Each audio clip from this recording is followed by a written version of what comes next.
Hello everybody. Today's video is going to make sure that you know how to record your screen. It's really not hard. There are two ways to do it. I think the Mac users are probably going to want to use QuickTime, and that's the majority of you, and other students are have the option of using Screencastify. I have another video on how to use Screencastify. So today I just want to take a quick step through the fastest and best way to use QuickTime. So here I've got my slide deck open. I made it in Google Slides, and you can see it's the one that you already know and saw about habits. And I don't want to record my entire screen. I just want to record this real estate where you actually see the slides. So one of the things that you could do before you get busy doing the recording is, you see on these slides here, I have my talking points, and all of those you're going to be developing from your outline and the notes.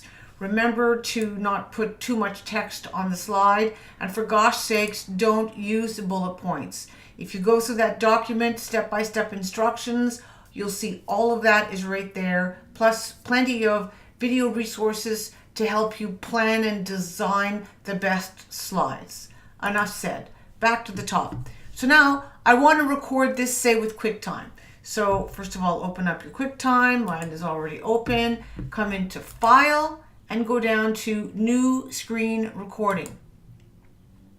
When you get this little dialog box that opens up, if you have an external mic and you're not using your computer microphone, which is always best, then make sure you select it here. If you don't have another mic apart from the one that's native or your internal mic to your machine, I suggest that you think about borrowing a good microphone, say a USB headset, or if you have a webcam as I'm using here, use that microphone there, because the microphones on our the internal microphones on our machines are not always the best. So you select your microphone, and now all you need to do here is click this little button. Now when you click this button, it's going to say, do you want to record the whole screen or just a section of the screen? So let's see what it says.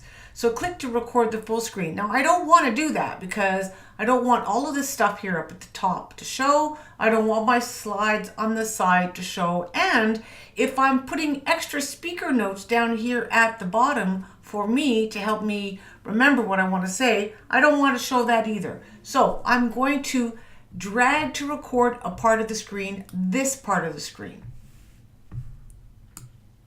and then start recording. So now that I have got this show on the road and I start doing my talking points through, I just go through my slide deck. Remember, each slide is probably going to be 30 seconds or a minute, and you might actually even have transitions in here. This slide deck doesn't have transitions. When you're done, come on up to the symbol up at the top here, and click this little guy, and now you're done. So now take your QuickTime video that you've made and upload it to your YouTube channel.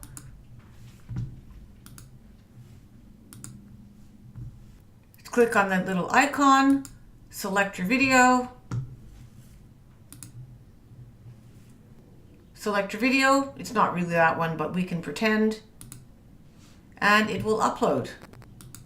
As it uploads, you can put a proper title, like Habits in Your Brain, or whatever your project was about. Make sure you put a tag in here. And over here, you can select whether it's public, unlisted, or private. So I don't recommend putting it private because you're going to have to make sure that you share it with my specific email. I encourage you to keep it public because I'm sure it's going to be really good. You've been working hard on it. Why not let other people benefit from it? But that's up to you. Otherwise, you can keep it as unlisted. And once your video loads and you have the URL, which you see going on right over here, that's where that's the URL that you're going to be sharing on your Google Classroom when I finally post the assignment So that's it, folks. That's how you use QuickTime to record your screen. I hope that helps. Rosie wanted to say hello because she's patiently waiting for me to take her out for a walk. You don't know how many times I had to re-record that last take just because of her squeaking and barking and chomping on that ball. So that's it, folks. Here's some bloopers for you.